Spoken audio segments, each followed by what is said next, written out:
चलिए तो स्टार्ट करते हैं। प्रीवियस जो लेक्चर था अपना, उसमें हमने स्टेशनरी वेव से रिलेटेड कुछ एक न्यूमेरिकल्स को सॉल्व किया था। And after that we had a discussion on the free and forced vibrations, and as well as हमने ये भी सीखा कि रेजोनेंस की कंडीशन कैसे डेवलप होती है। ठीक है, जस्ट टू रिकॉल, एक हल्का सा डेफिनेशन यहाँ पे मैं आपको बता देता हूँ कि जब the frequency of applied force and the natural frequency of vibrating system अगर ये मैच हो जाती है, तो in situation, in this condition resonance occurs. और रेजोनेंस भी मैंने आपको दो तरीके से बताए थे। कुछ याद है आपको रेजोनेंस दो तरीके से मैंने कौन से बताए थे आपको? एम्पलीट्यूड।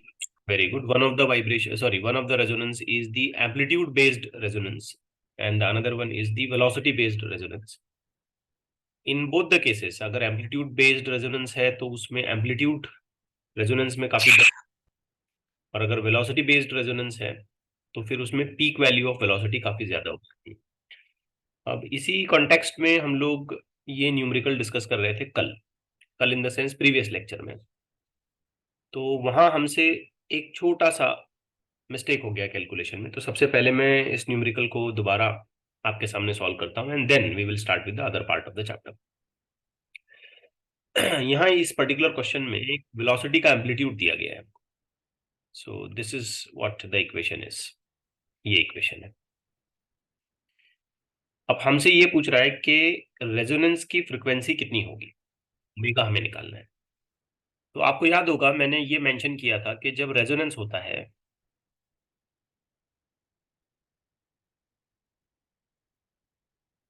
तो इस पर्टिकुलर प्रॉब्लम में चूंकि हम वेलोसिटी की बात कर रहे हैं, तो वी नॉट टिपिकली कितना होना चाहिए? फाइनाइट। इनफाइनाइट। Very good. यहां हमसे थोड़ी सी मिस्टेक हुई।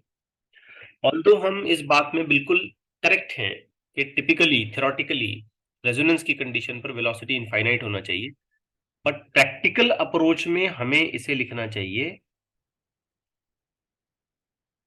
Maximum, not to the exact value of infinite. हम बोलेंगे भाई ज्यादा से ज्यादा जितना हो सकता है, आइडियली बोलेंगे तो इन्फिनिटी चला जाएगा। अब इक्वेशन को ध्यान से देखिए, ये इक्वेशन, इसमें अगर आप ये चाहते हो कि ये वेलोसिटी का जो टर्म है ये मैक्सिमम हो जाए, तो फिर डिनोमिनेटर फैक्टर यानी कि 4 omega square minus 11 omega plus 6, ये फैक्टर कैसा होना चाहिए? जीरो।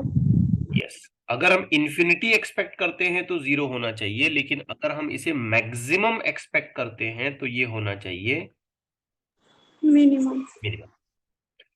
फर्क समझ आ रहा है? हमने यहाँ यही गलती की, हमने इसे इंफिनिटी लिया और इसको जीरो लिया और अपना कैलकुलेशन हम कंटिन्यू करते चले गए। बट प्रैक्टिकली अप्रोच में सोचा जाए तो यहाँ इन्फिनिटी का मतलब ये होगा कि ये मैक्सिमम वैल्यू को एक्वायर करे, और ये मैक्सिमम वैल्यू उस वक्त एक्वायर करेगा जब इसकी डिनोमिनेटर का पूरा फैक्टर मिनिमम वैल्यू एक्वायर करेगा ना। तो क्वेश्चन अराइजेस कि कोई भी फंक्शन अपनी वैल्यू मिनिमम कब लेता है, तो हमें यहाँ पर मैथ्स की एक कंडीशन का इस्तेमाल करना पड़ेगा जिसे हम कहते हैं मैक्सिमा एंड मिनिमा। आपको याद होगा कि किसी भी एक गिवन इक्वेशन या किसी भी एक गिवन फंक्शन के हिसाब से उसका मैक्सिमा या मिनिमा उस वक्त आता है जब उसका फर्स्ट ऑर्डर डिफरेंशिएशन जीरो हो जाता है ना? Yes. So here we will be using a condition of minima. Hence, by condition of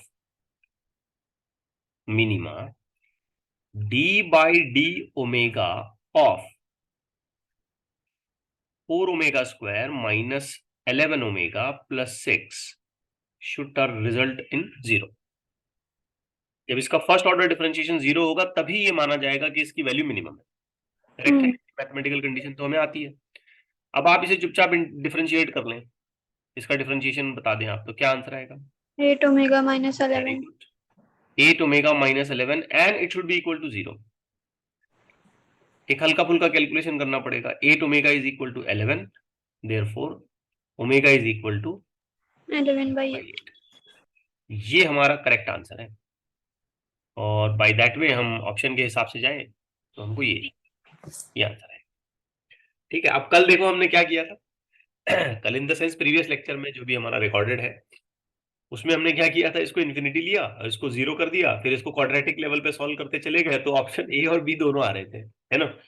हम्म तो आई वॉज नॉट श्योर, मैं थोड़ा वहां पजल हो गया था यार कि ये ऐसे कैसे। हालांकि रेजोनेंट फ्रिक्वेंसी जो है ये तो एक सिंगल वैल्यू होती है ना। अब वो लेक्चर काफी देर रात चल रहा था तो मैं उस पर वेट नहीं करा, ड्रॉप किया मैंने उसको। तो आज उस बात को मैंने यहाँ पे करेक्ट कर दिया है, इसे इस तरीके से सॉल्व किया जाएगा। Are things clear? Yes okay, चलिए अब आगे बढ़ते हैं हम एक बहुत ही इंटरेस्टिंग और जबरदस्त आर्टिकल से। इसका नाम है फॉर्मेशन ऑफ बीट्स। जैसे स्टेशनरी वेव होता है ना, superposition of wave, exactly beats भी उसी तरीके की एक सिचुएशन है, एग्जैक्टली उसी तरीके की सिचुएशन है। चलिए मैं इसकी डेफिनेशन ही पहले आपके सामने रखता हूं और फिर बाद में इसकी डिटेलिंग करते हैं। Formation of beat is nothing but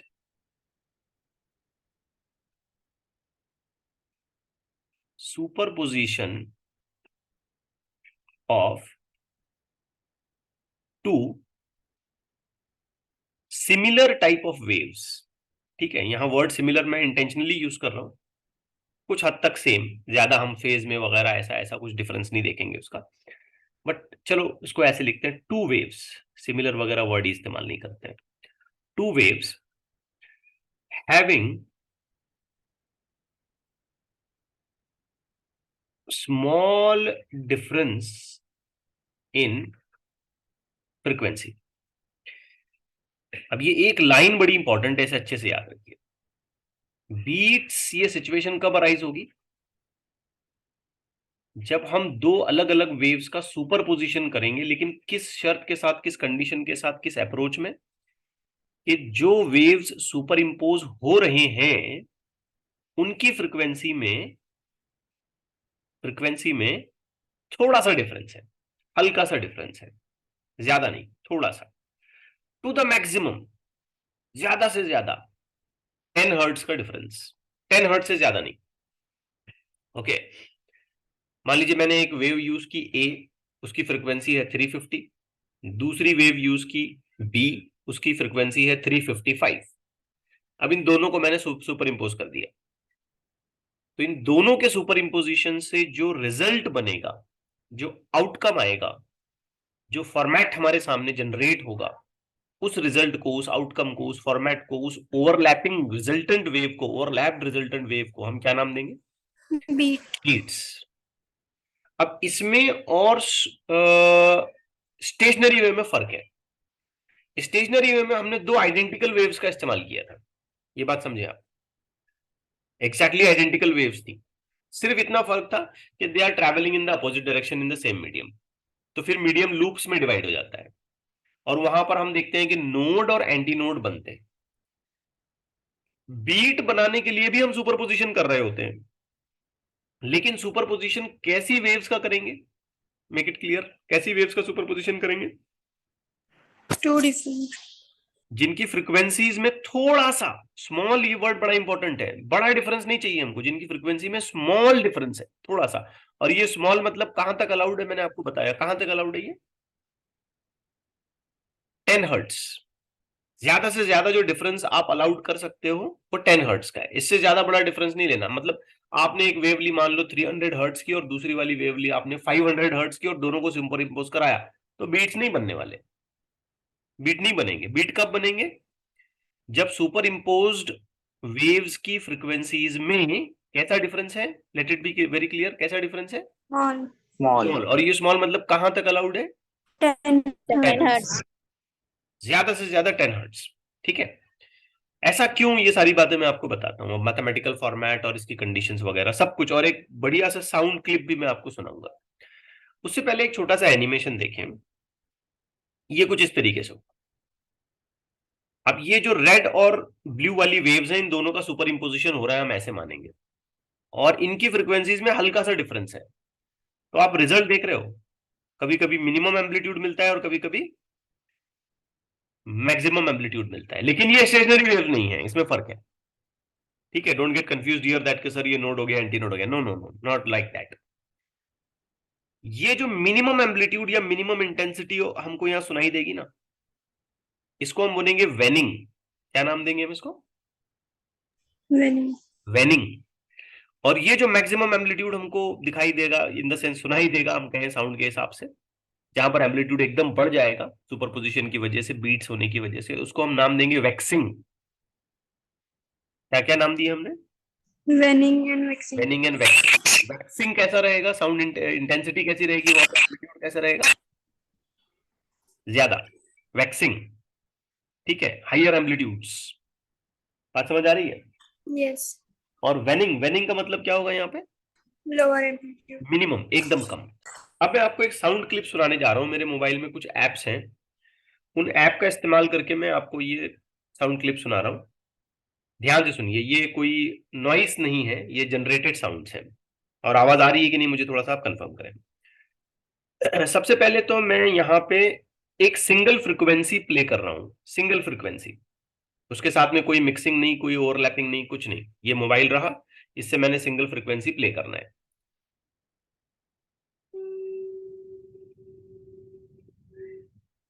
आपको वॉइस आ रहा है?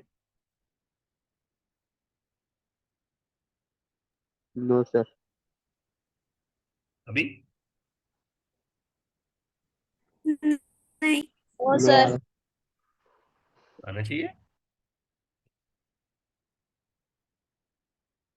अब नो। बीप बीप का साउंड आ रहा है ऐसे? नहीं सर। Should come. ये तो प्ले तो कर रहा हूँ मैं, माइक भी लगा दिया मैंने इसको। यस सर, आ रहा। देखे, सुने?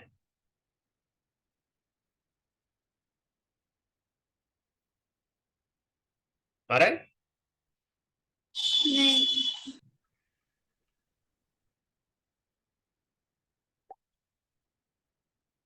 अब आ रहा है?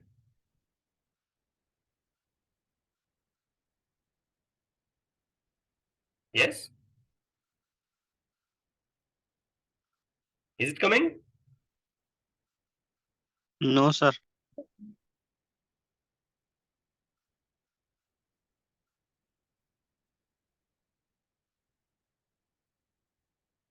साउंड कैसे नहीं आ रहा? आना चाहिए। आवाज तो है, माइक के साथ जोड़ दिया, आना तो चाहिए।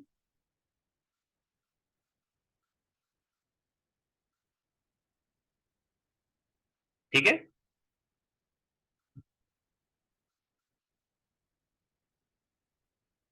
बीप बीप का वॉइस रहेगा, बीप कंटिन्यू ऐसे। यस। नहीं आ रहा। टिपिकल, अजीब अजीब लग रहा है मुझे, आना तो चाहिए। Just let me try with some other method. एक सेकेंड।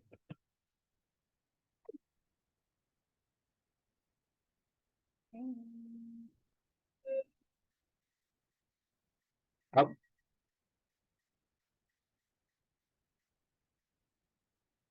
नहीं आ रहा। नहीं आ रहा है अभी भी? नहीं आ रहा सर। अजीब है यार। एक second.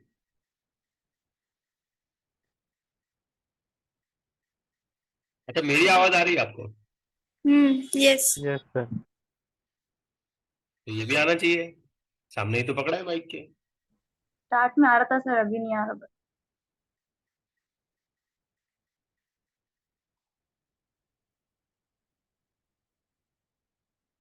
Now audible? No. No sir.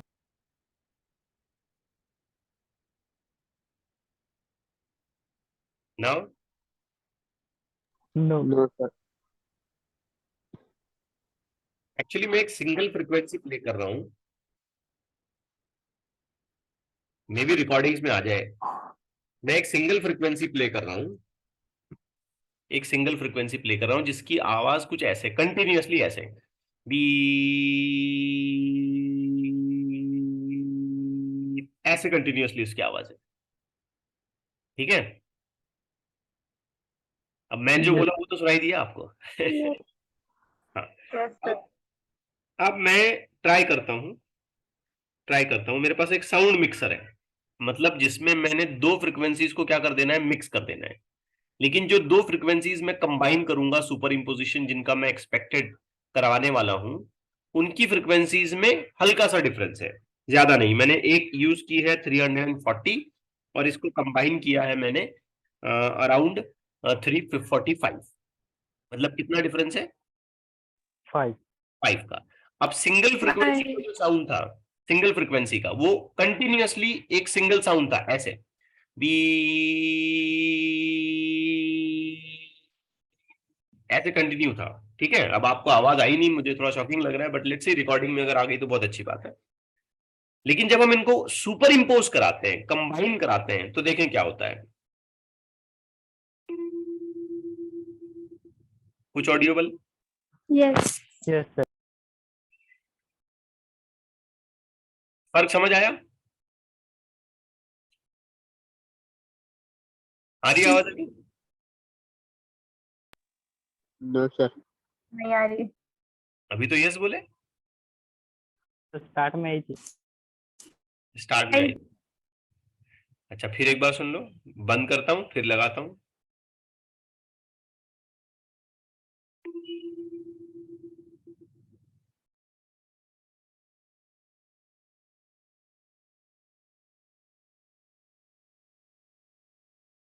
ठीक है, नहीं तो स्टार्ट में आई थी. Okay Yes, start. sir. I try to generate it. तो एक जो कंटिन्यूअस साउंड था बी, ऐसे, जो सिंगल फ्रीक्वेंसी का था, अब इसके साथ जब हम इसको ओवरलैपिंग करा देते हैं ना, तो ये कंटिन्यूअसली ऐसे होता है, वाऊ वाऊ वाऊ वाऊ वाऊ वाऊ, कम ज्यादा कम ज्यादा, समझ रहे हो? कभी ज्यादा होगा, कभी कम होगा, फिर ज्यादा होगा, फिर कम होगा, वाऊ वाऊ वाऊ वाऊ वाऊ वाऊ वाऊ, इस तरीके से जनरेट हो रहा है। Getting it? Yes. अभी Yes, मोबाइल sir. मोबाइल छोड़ दो, अगर रिकॉर्डिंग में आ गया है तो सुन लो, अदरवाइज मैं आपको कॉलेज में लाइव इसका डेमोन्स्ट्रेशन दिखा देता हूं। तो ये जो कम ज्यादा साउंड का होना हो रहा है, इसी चीज को हम क्या नाम देते हैं? Beats. बीट नाम देते हैं। अब ये क्यों हो रहा है, जरा सोचें, व्हाई दिस इज हैपनिंग। तो आंसर इसका बड़ा सिंपल है, क्यों हो रहा है ये? Frequency Super change. imposition. यहाँ पे हमने दो अलग अलग वेव्स का सुपर इंपोजिशन करा दिया, मिक्स करा दिया हमने इसको, और इनके सुपर इंपोजिशन करते वक्त हमने एक छोटी सी कंडीशन चेंज की, यानी कि सुपर इंपोज्ड वेव्स की फ्रीक्वेंसी में हल्का सा डिफरेंस रखा। तो साउंड भी ऐसे वेरी कर करके हमारे सामने आने लग गया। कंटिन्यूअस साउंड नहीं आया, कभी हल्का हुआ फिर ज्यादा हो गया, फिर कम हुआ फिर ज्यादा हो गया, फिर कम हुआ फिर ज्यादा हो गया। तो ये जो सिचुएशन यहाँ क्रिएट हो रही है, ठीक है, वैक्सिंग और वैनिंग की, कि मैक्सिमम और मिनिमम, फिर मैक्सिमम और मिनिमम, इसी चीज को हम क्या नाम देते हैं? Beats. बीट्स नाम देते हैं। अब मान लेते हैं कि मैंने एक साउंड यूज किया या एक सोर्स ऑफ वेव इस्तेमाल की जिसकी फ्रीक्वेंसी n1 है, और दूसरी मैंने यूज की जिसकी फ्रीक्वेंसी n2 है। तो इन दोनों को अगर हम कंबाइन कर देते हैं, तो इन दोनों के कॉम्बिनेशन से एक नया फ्रीक्वेंसी डेवलप होता है, जिसे हम नाम देते हैं बीट फ्रीक्वेंसी n, जो कि लिखा जा सकता है n is equal to n1 minus n2। ठीक है, अब कंटिन्यूअस साउंड, गौर से सुनिए, मेरी आवाज गौर से सुनिए। कंटिन्यूअस साउंड है बी, तो कुछ कम ज्यादा नहीं है, बराबर। दो अलग साउंड मिक्स हो गए, तो फिर आवाज कैसी हो रही है मेरी? ओं ओं ओं ओं ओं ओं ओं, कम ज्यादा है। Yes. अब ये कम ज्यादा होना भी एक पर्टिकुलर फ्रीक्वेंसी के साथ होगा ना। Hmm. हाँ, तो वो जितनी फ्रीक्वेंसी से कम ज्यादा हो रहा है, जितनी फ्रीक्वेंसी से वैक्सिंग या वेनिंग हो रहा है, उस फ्रीक्वेंसी को हम क्या नाम देते हैं? Beat frequency. Beat frequency, and it is mathematically, numerically equal to the difference of the two frequencies. Yes. Getting the point? Yes. यहां पे बच्चों एक छोटी सी कंडीशन याद रखना, ये इस तरीके से हम उस वक्त लिख सकते हैं if n1 is greater than n2, and the same situation we will be writing n2 minus n1 if n2 greater than n1। yes, if n2 greater than n1। मतलब यहाँ पे हम कभी भी निगेटिव नंबर नहीं निकालेंगे, हमारा इंटरेस्ट इन दोनों का डिफरेंस लेने में है। पॉजिटिव या निगेटिव नंबर में हमारा इंटरेस्ट नहीं है। जो भी फ्रीक्वेंसी का डिफरेंस होगा that will be equal to beat frequency. Let me say कि अगर मेरे पास एक 500 हर्ट्ज है और एक 505 हर्ट्ज है, दोनों का सुपर इंपोजिशन हो गया, बताइए बीट की फ्रीक्वेंसी क्या होगी? एक 500 और दूसरा 505, सुपर इंपोजिशन, बीट फ्रीक्वेंसी कितनी होगी? 5 5 हर्ट्ज। एक 340 और दूसरा 336 कंबाइन हो गए, बताइए बीट फ्रीक्वेंसी क्या हो गई? 4 हो गई। हम यहाँ पे ये नहीं देख रहे हैं कि कौन ज्यादा कौन कम और ये वो सब, वो नहीं देख रहे हैं, हम इन दोनों का डिफरेंस निकाल रहे हैं और हमेशा वो डिफरेंस हमें पॉजिटिव नंबर में लेना है। इसलिए डिपेंडिंग ऑन द सिचुएशन कि अगर n1 की हाइयर वैल्यू है तो हम n1 माइनस n2 करेंगे, और अगर n2 की हाइयर वैल्यू है तो हम n2 माइनस n1 करेंगे, हमें सिर्फ डिफरेंस लेना है। बात समझ आ रही है आपको? yes okay. एग्जाम के पॉइंट ऑफ व्यू से, थियरी के एग्जाम के पॉइंट ऑफ व्यू से अगर हम इसका एक छोटा सा डेफिनेशन लिखना चाहते हैं तो वो डेफिनेशन हम लोग कुछ ऐसे लिख सकते हैं कि भाई alternating waxing and waning of sound after definite interval of time due to superposition of two sound waves of nearly equal. Nearly equal का मतलब यहां पे हम क्या मानेंगे? Slightly different frequencies. फ्रीक्वेंसीज में डिफरेंस बड़ा नहीं होना चाहिए, ये आप दिमाग में अच्छे से बिठाइए। डिफरेंस हमेशा कैसा होना चाहिए? बहुत कम, छोटा बहुत छोटा सा, ठीक है। मैक्सिमम अलाउड वैल्यू जो यहाँ पे होगी वो 10 हर्ट्ज की होगी। तो ऐसा करने पे जो वैक्सिंग और वैनिंग डेवलप होते हैं उन वैक्सिंग और वैनिंग को हम कॉल करते हैं beats. Now one more point here we should look for कि इसकी डेरिवेशन क्या है, जो कि अगले पार्ट ऑफ लेक्चर में मैं आपको बताऊंगा। मतलब इस पर ही मैं अभी डिटेल में बात करूंगा। Analytical method to determine the frequency of beat. देखिए हमने करना क्या है, तो दो अलग अलग वेव्स लेनी है हमने। तो मान लेते हैं एक वेव जो मैंने ली वो ऐसी ली, y1 is equal to a sine 2 pi n1t, और जो दूसरी वेव मैंने यहां पे ले ली वो वाली मैंने कंसिडर करती y2 is equal to a sine 2 pi n2t। The only thing differing here is what? There frequencies. जो चीज यहाँ पे हमने फर्क कर दी है वो क्या है? फ्रीक्वेंसी। एक छोटा सा सवाल मुझसे आप यहाँ पे कर सकते हो, सर आपने तो एसएचएम वाली इक्वेशन लिखी है, वेव की तो इक्वेशन लिखी नहीं है आपने। अगर आप वेव लिखते तो आगे फेज का टर्म आ जाता ना, प्लस या माइनस डेल्टा, प्लस या माइनस के एक्स, कुछ तो आना चाहिए था। बिल्कुल सही पॉइंट है, अगर आप ऐसे सोच रहे हैं तो बिल्कुल सही सोच रहे हैं। तो हम यहाँ पे सिर्फ एसएचएम के पॉइंट ऑफ व्यू से ही सोचेंगे कि किसी एक पर्टिकुलर जगह पे जो ओवरलैपिंग हो रही है वहां पर पार्टिकल्स की अपनी इंडिविजुअल एम्पलीट्यूड्स कैसी हैं। अब उस जगह पर हमेशा वो वैक्सिंग या वैनिंग के हिसाब से हम लोग रिप्रेजेंट करेंगे, जिस हालत में वो ओवरलैप होंगी उस हिसाब से। तो हमें यहां पर पूरे वेव के पॉइंट ऑफ व्यू से सोचने की जरूरत नहीं है, किसी एक पर्टिकुलर पोजीशन पर पार्टिकल के एसएचएम को रेफर करते हुए हम ये बीट की इक्वेशन बना सकते हैं। Getting it right? पूरे वेव का यहाँ पे कोई खासा लेना देना नहीं है। तो हमने क्या करना है, इन दोनों को सुपर इंपोज करना है। जब हम इन दोनों को सुपर इंपोज करते हैं तो हमें रिजल्ट मिलेगा y is equal to y1 plus y2। Let's substitute the equation. मैं देखता हूं कि a फैक्टर कॉमन आ गया, इक्वेशन हो गई sine 2 pi n1t plus sine 2 pi n2t। Again we will proceed with the same way as we have proceeded in the stationary wave formation conditions। यहां पे भी हम लोग अप्लाई करेंगे sine c plus sine d। Now tell me what it can be? 2 times of sin c plus d by c plus d divided by 2 into cos c minus multiplication cos c minus d by c minus divided by 2। तो आप देखो यहाँ पे ये वाला factor c का meaning रखेगा और ये वाला फैक्टर जो है ना d ये इस तरह ट्रीट होगा। तो आप बताओ कि मुझे यहाँ पे क्या लिखना चाहिए? y is equal to 2 sin मैं लिख दूंगा 2a, करेक्ट है। Sine c 2 pi n1t plus d 2 pi n2t the whole thing divided by 2 into cos 2 pi n1t minus 2 pi n2t, the whole thing divided by 2। ठीक है, simply इसमें थोड़ा सा rearrange करते हैं। 2a, ये कॉस वाला टर्म पहले लिखते हैं क्योंकि हमें इसे फाइनली एक एम्पलीट्यूड की तरह रिप्रेजेंट करना है, कॉस। बेटा बहुत अच्छे से ध्यान दो, ये जो न्यूमरेटर में 2 और 2 है ना, इसको कॉमन लेके डिनोमिनेटर वाले 2 को काट देते हैं, पाई कॉमन लेते हैं और t को भी कॉमन लेते हैं, तो फाइनली हमें इक्वेशन क्या मिलेगी? 2 pi पाई 2 तो काट रहे हैं ना बेटा, pi t n1 minus n2। n1 minus n2 into T. अगर मैं गलत नहीं हूं तो हमको इक्वेशन ऐसी मिलेगी। Yes, सही जा रहे हैं? yes sir। इंटू, अब साइन वाले इसमें भी वैसे ही काम करते हैं, एग्जैक्टली वैसे ही काम करते हैं साइन वाले इसमें। pi into 2 को काट दो, या even you can just continue, let me just check it out. हमने 2 पाई को मेंटेन किया है, चलिए साइन वाली इक्वेशन में हम लोग 2 पाई मेंटेन करते हैं, या हम 2 पाई यहां पर भी मेंटेन कर सकते हैं चाहें तो, जैसे ये हो गया 2, क्योंकि मैंने आपको नोट्स में उस तरीके से लिख के दिया है, तो ठीक है वैसे ही कर लें। यहां से भी हम लोग 2 पाई कॉमन ले लेते हैं, क्या मिलेगा हमको?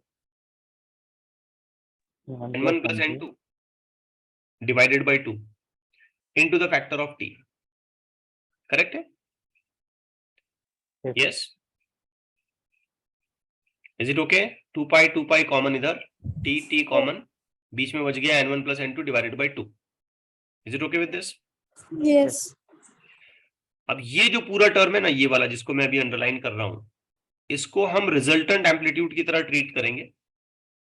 तो फाइनल इक्वेशन हमारी क्लेम होगी y is equal to r sine 2 pi. ये जो टर्म है हमारा, इसको हम रिजल्टेंट फ्रीक्वेंसी की तरह ट्रीट करेंगे, nr and then t। That's it. अब इस छोटे से डेरिवेशन से हमें समझ ही आया कि जब हम इन दोनों वेव्स का सुपर इंपोजिशन करते हैं तो रिजल्ट में भी हमको एक वेव ही मिलती है, कोई दूसरी और चीज नहीं मिलती है। ठीक है, और जो रिजल्टेंट वेव बन के हमारे सामने आ रही है उसकी ये इक्वेशन है।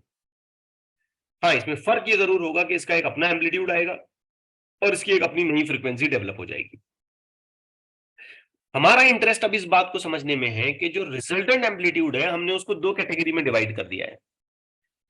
एक ये जो ऐसा लार्जर होता है हम उसको वैक्सिंग बोलते हैं, और दूसरा जो ऐसा कम वाला होता है एकदम मिनिमम, उसे हम बोलते हैं वेनिंग। तो हमें अब ये भी समझना पड़ेगा कि ये वैक्सिंग और वेनिंग कब कब होने वाले हैं, at what time intervals they are going to take place. तो let's continue with the discussion based on the resultant amplitude.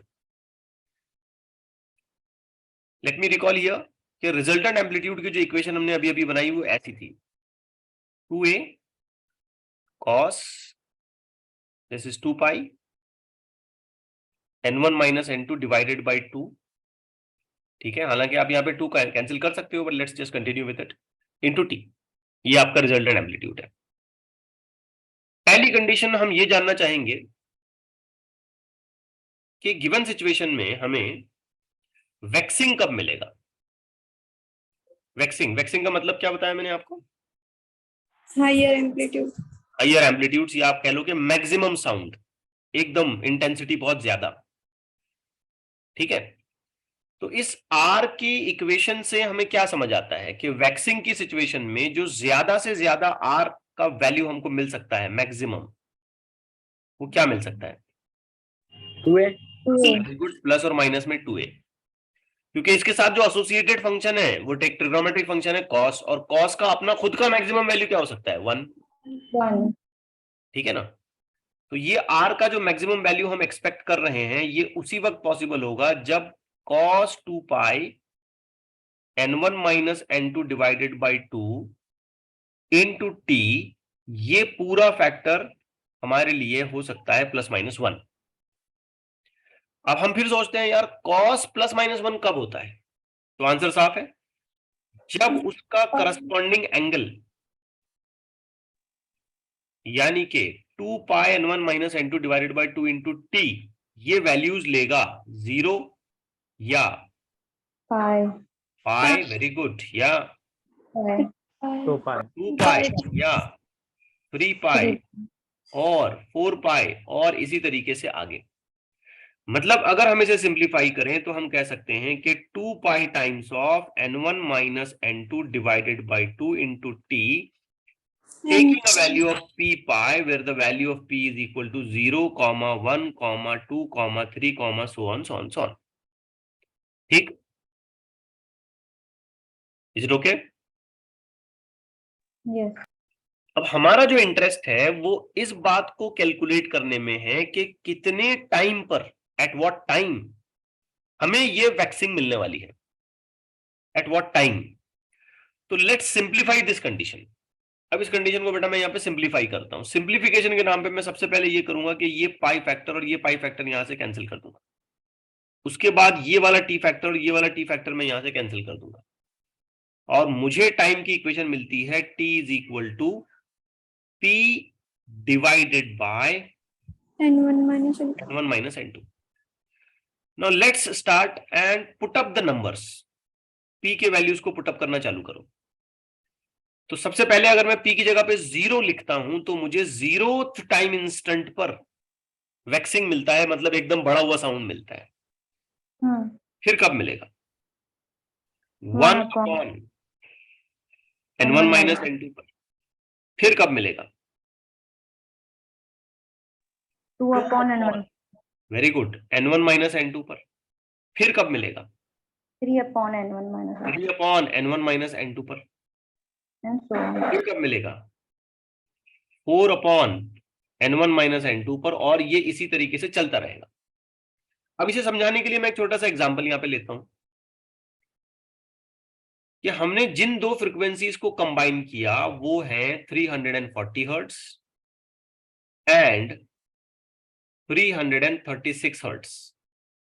Just think on it, 340 hertz and 336 hertz. इस हिसाब से आप सोच के बताओ कि सबसे पहला लाउड साउंड मुझे कब सुनाई देगा? 0 सेकंड पे। ये फॉर्मूले में सारी वैल्यूज को पुटअप करो ना बेटा। तो सबसे पहला वैक्सिंग, सबसे पहला लाउड साउंड मुझे 0 सेकंड पे सुनाई देगा। फिर कब सुनाई देगा? 1 upon n1 minus n2। n1 minus n2 कितना हो गया? 4। 1 अपॉन 4, 1 अपॉन 4 का मतलब होता है 0.25 सेकेंड्स। अगली बार मुझे फिर एक बार जो वैक्सिंग सुनाई देगा वो 0.25 सेकंड पे सुनाई देगा। अगली बार वैक्सिंग कब सुनाई देगा? 0.5. 2 अपॉन 4, 2 अपॉन 4 का मतलब होता है 1/2। 1/2 का मतलब क्या हुआ? 0.5. 0.5 सेकंड पे फिर एक बार मुझे वैक्सिंग सुनाई देगा। अगला नंबर क्या आएगा?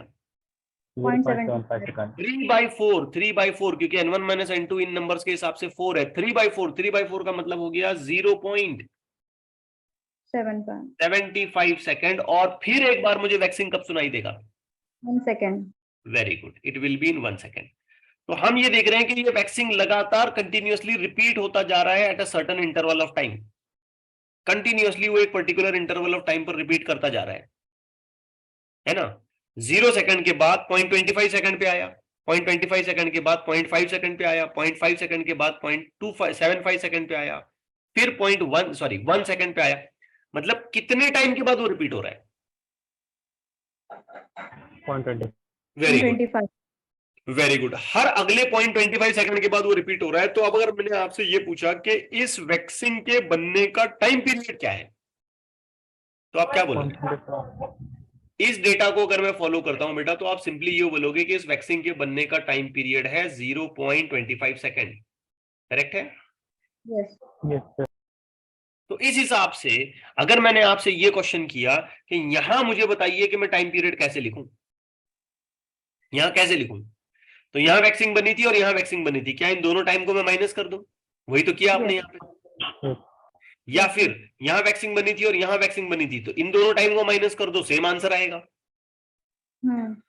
या फिर यहां वैक्सिंग बनी थी और यहां वैक्सिंग बनी थी, तो इन दोनों को माइनस कर दो, फिर एक बार सेम आंसर आएगा। Yes, sir. तो after what time interval the waxing is repeating? Answer बहुत क्लियर है, 1 upon n1 minus n2. n1 minus n2। अब किसी भी दो को माइनस करो बेटा, तुम अल्टरनेट, ये या ये, इसको माइनस करो तो ये भी आंसर आएगा। दिस वन और दिस वन, इन दोनों को माइनस करोगे तो भी यही आंसर आएगा। This one and this one, इन दोनों को माइनस करोगे तब भी यही आंसर आएगा। This one and this one, इन दोनों को माइनस करोगे तब भी, और इसके बाद वाला भी अगला लोगे नेक्स्ट और माइनस करोगे तब भी यही आंसर आएगा। क्या क्लियर है बात मेरी? Yes. लेकिन इसी कॉन्टेक्स्ट में आगे बढ़ते हुए अगर मैं आपसे ये सवाल करता हूं कि बताएं बीट का फ्रीक्वेंसी कितना है, तो आप डेफिनेटली बोलेंगे frequency n is equal to 1/t। Yes. Correct. अब t का जो इक्वेशन आपको मिला है आप उसे इन्वर्स करें, क्या आंसर आएगा? Into. n1 minus n2। और यही बात हमने थ्योरेटिकली अभी थोड़ी देर पहले बताई थी कंडीशन के तौर पे। Yes. सही है। तो हियर वी हैव प्रूव्ड कि वैक्सिंग कब कब बनेगा, और इनफैक्ट हमने इसी बात को आगे कैरी करते हुए ये भी प्रूव कर लिया कि बीट बनने की फ्रीक्वेंसी क्या है। अब चलिए इसमें और थोड़ी सी बात कंटिन्यू करते हैं कि वेनिंग कब बनेगा। वेनिंग, अब यहां मैं आपसे हेल्प चाहूंगा। पहले तो आप मुझे ये बताएं बेटा कि वेनिंग का क्या मतलब है। Minimum sound. मिनिमम साउंड, या कह लो कि मिनिमम एम्पलीट्यूड, विच मीन्स कि रिजल्टेंट एम्पलीट्यूड आप किसी तरीके से क्या करना चाहोगे? 0. Zero.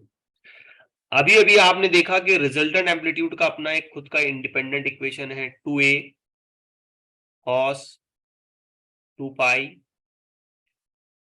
n1 minus n2 divided by 2 into T. ये आपकी रिजल्टेंट वेव का पूरा इक्वेशन है। अगर आपको रिजल्टेंट एम्पलीट्यूड को जीरो करना है तो हमें क्या करना पड़ेगा?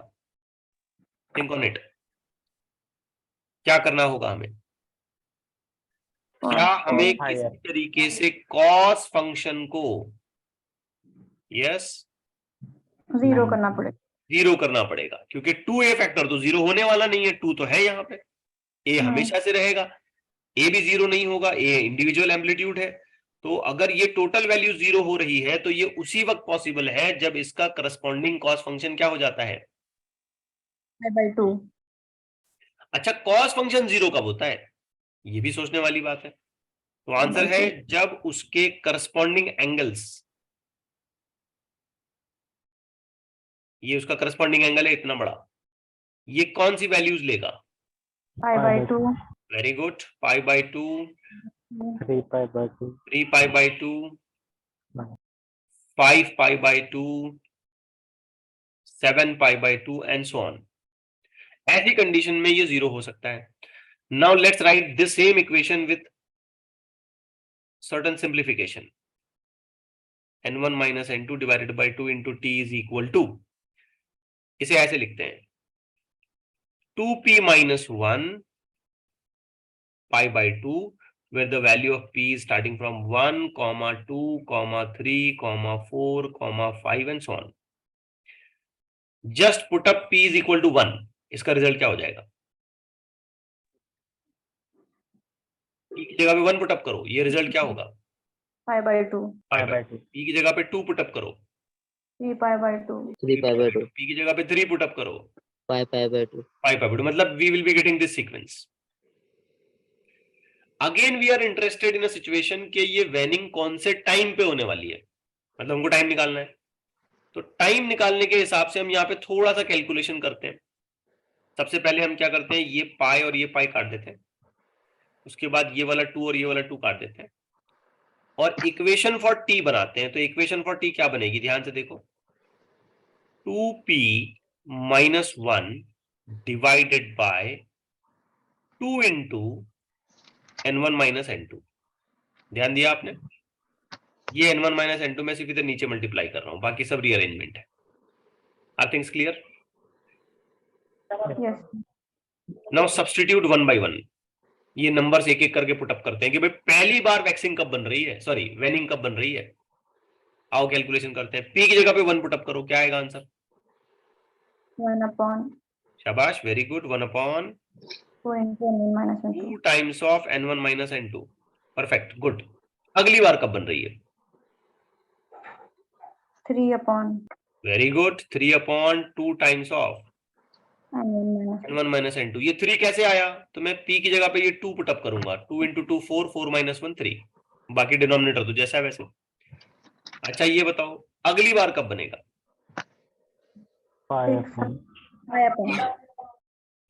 5/2 times of n1 minus n2, और इसी सीक्वेंस में अगली बार कब बनेगा? चेक कर लो, ये लिख रहा हूं, है ना? Yes sir. तो इन सभी टाइम इंटरवल्स पर हम ये देखेंगे कि वेनिंग बनता जाएगा।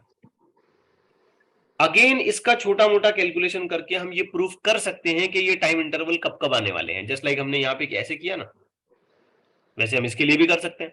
बट मैं अब नंबर्स में अननेसेसरीली नहीं जाना चाहता, मैं बस आपसे ये जानना चाहता हूं कि इसका टाइम पीरियड क्या होगा, या अगर मैं वाकई इसमें टाइम पीरियड फाइंड आउट करना चाहता हूं तो मैं कैसे फाइंड आउट कर सकता हूं? यहां वेनिंग बना था और यहां भी वेनिंग बना था, इस टाइम पर भी वेनिंग बना और इस टाइम पर भी वेनिंग बना, क्या मैं इन दोनों को माइनस कर लूं तो टाइम पीरियड आ जाएगा? यस अच्छा यहां भी वेनिंग बना था और यहां भी वेनिंग बना था, क्या मैं इन दोनों को माइनस करूं तब भी वही टाइम पीरियड आएगा? Yes sir. बिल्कुल। यहां भी वेनिंग बना था और यहां भी वेनिंग बना था, इन दोनों के टाइम को अगर मैं माइनस करता हूं तो तब भी वही टाइम पीरियड आएगा। एग्री कर रहे हैं इस बात पे? तो कोई भी दो उठा लो, कोई प्रॉब्लम नहीं है। तो मैंने क्या किया, 3 वाला टर्म पहले लिया, 3 divided by 2 into n1 minus n2 minus 1 वाला ले लेता हूं, 1 divided by 2 into n1 minus n2। बच्चों अगर मैं इसे सॉल्व करता हूं तो बेझिझक बिंदास मुझे लिखना चाहिए 1/n1 माइनस n2। चेक कर सकते हो आप। Yes sir. अब ऑब्जर्वेबल बात क्या है कि वेनिंग का अपना टाइम पीरियड उतना ही है जितना वैक्सिंग का है। जितना टाइम पीरियड वैक्सिंग का था एग्जैक्टली उतना ही टाइम पीरियड वेनिंग का है। जितनी देर बाद वैक्सिंग रिपीट होगी उतनी ही देर बाद वेनिंग भी रिपीट होगी। Are things clear? यस। फिर मैं लास्टली आपसे ये सवाल करता हूं कि इस सिचुएशन में बताएं बीट की फ्रीक्वेंसी कैसे लिखेंगे हम? 1/t। बिल्कुल सही बात है, we will be writing it as 1/t and finally again we will be getting the same answer, that is n1 minus n2। तो बीट फ्रीक्वेंसी आप चाहे वैक्सिंग के पॉइंट ऑफ व्यू से फिगर आउट करें या वेनिंग के point of view से figure out करें, एग्जैक्टली सेम होगी, and that will be equal to what? That will be equal to what? n1 minus n2। अब बीट की फ्रीक्वेंसी का मतलब क्या है ये समझिए, कितनी बार वैक्सिंग बनते जा रहे हैं या कितनी बार वेनिंग बनते जा रहे हैं, इस चीज को हम बीट की फ्रीक्वेंसी बोलते हैं। वैक्सिंग और वेनिंग के रिपीटेड काउंट को हम बीट की फ्रीक्वेंसी बोलते हैं। तो डेरिवेशन पूरा अच्छे से क्लियर हुआ आपको? Yes yes sir. Okay. Examination में बीट से रिलेटेड कुछ एप्लीकेशंस भी पूछी जा सकती हैं। अब एप्लीकेशंस पर मैं खुल के अभी तो बात नहीं करूंगा, लेकिन न्यूमेरिकल्स करते वक्त मैं इस पे बहुत डिटेल में बात करूंगा आपके सामने। Just to complete your notes मैं इन चीजों को यहाँ पे पुटअप करता हूँ। म्यूजिकल इंस्ट्रूमेंट्स को ट्यून करने के लिए या नॉन फ्रिक्वेंसी को डिटरमाइन करने के लिए, लो फ्रिक्वेंसी के नोट्स बनाने के लिए, और रेडियो रिसीवर्स को ट्यून करने के लिए, माइन में गैसेस वगैरह को सर्च करने के लिए हम लोग बीट फ्रिक्वेंसी का इस्तेमाल करते हैं। अब कैसे करते हैं उसकी डिटेलिंग में तो हम यहाँ पे नहीं जाएंगे। न्यूमेरिकल करते वक्त कुछ एक रिलेटेड पॉइंट्स जब इससे जुड़े हुए हमारे सामने आएंगे तब हम उस पर बात करेंगे, ठीक है? Now before we end this lecture मैं बस कुछ क्वेश्चंस आपसे करता हूं, उसे आप ठीक ठीक आंसर करें, और डिफिकल्टीज अगर कुछ आती हैं आपकी तो मुझे आप बता दें। ये इसकी वेव फॉर्म्स है, रेफरेंस के तौर पे मैं यहाँ पे पुटअप कर रहा हूँ, कोई खास जरूरत है नहीं, लेकिन रेफरेंस के तौर पे। टेल मी, ये फॉर्मेशन ऑफ बीट का फंडामेंटली क्या मीनिंग है? बीट मतलब क्या करने क्या वाले हैं हम लोग? वर्ड बाय वर्ड मुझे डेफिनेशन नहीं चाहिए, मुझे बता दें आपने जो सीखा जो समझा वो। यस, हम बीट बना रहे हैं मतलब कर क्या रहे हैं? दो वेव का सुपरपोजिशन। वेरी गुड, बहुत सिंपल सा आंसर था, हमने सुपरपोजिशन करवाना है। बट एक कंडीशन है, वो क्या कंडीशन है? फ्रीक्वेंसी की डिफरेंस कम आना। वेरी गुड, शाबाश। जो दो वेव्स हम सुपर इंपोज करने वाले हैं उनकी फ्रीक्वेंसीज में हल्का सा डिफरेंस होना चाहिए, हल्का सा, थोड़ा सा, स्लाइट। अच्छा, जब ये दो वेव्स का सुपरपोजिशन हो जाएगा जिनकी फ्रीक्वेंसीज में स्लाइट डिफरेंसेस हैं, तो मीडियम में एक नई वेव जनरेट हो जाएगी। उस नई वेव को ही हम बीट बोलेंगे। उसमें जो मैक्सिमम एम्पलीट्यूड वाली सिचुएशन होगी उसे क्या नाम दिया गया है? Sing. वैक्सिंग। वैक्सिंग। और जो मिनिमम एम्पलीट्यूड वाली सिचुएशन होगी उसे क्या नाम दिया गया है? वेनिंग। ये वैक्सिंग और वेनिंग रिपीटेड होंगे या सिर्फ एक ही बार होगा? Repeated. होगी। तो ये कितनी बार रिपीट कर रहे हैं, इसकी फ्रीक्वेंसी को हम क्या नाम देंगे? Beat frequency. फ्रीक्वेंसी। और मैथमेटिकली हम उसे कैसे फिगर आउट करेंगे? दो कंबाइन होने वाली फ्रीक्वेंसीज का डिफरेंस। क्या फॉर्मूला n1 माइनस n2 ही हमेशा इस्तेमाल होगा या उसमें कुछ और वेरिएशंस हो सकते हैं? क्या वेरिएशन है? हमेशा हमको n1 माइनस n2 लिखना चाहिए या कुछ और अलग? n2 माइनस n1 भी हम लिख सकते हैं। तो ये हम n1 माइनस n2 कब लिखेंगे और n2 माइनस n1 कब लिखेंगे? जब n1 ग्रेटर है तब n1 minus n2. जब n1 ग्रेटर होगा तब हम n1 माइनस n2 लिखेंगे, और जब n2 ग्रेटर होगा तब n2 minus n2। बहुत इंपॉर्टेंट कंडीशन है ये, न्यूमेरिकल में हमको बहुत तकलीफ दे सकती है अगर हमने इसे ठीक से अप्लाई नहीं किया। याद रखिए, हमेशा higher value minus lower value लिखनी है आपको, ठीक है? डेरिवेशन तो पूरा पूरा आपके सामने आ गया, मैथमेटिकल फॉर्मुलेशन। और फाइनली हमने ये देखा कि वैक्सिंग कब कब बनते जा रहे हैं और वेनिंग कब कब बनते जा रहे हैं, और हमने एट द एंड इस बात को भी प्रूव किया कि बीट की frequency is nothing but equal to the difference of two superimposing frequencies. Okay? Yes. वैसे तो मैं यहाँ पे रुक रहा हूं, लेकिन मैं एक्सपेक्ट करूंगा कि जो साउंड मैंने आपको सुनाया था, क्लिप, जो ऑडियो क्लिप मैंने आपको सुनाई थी, वो रिकॉर्डिंग्स में आ जाए। अगर वो आ जाती है तो बहुत ही अच्छा है, आपको वो बाकायदा सुनने मिल जाएगी। अदरवाइज मैं आपको कॉलेज में क्लास में इसको प्ले करके बताता हूँ कि वो कैसे बन रही थी एक्चुअली।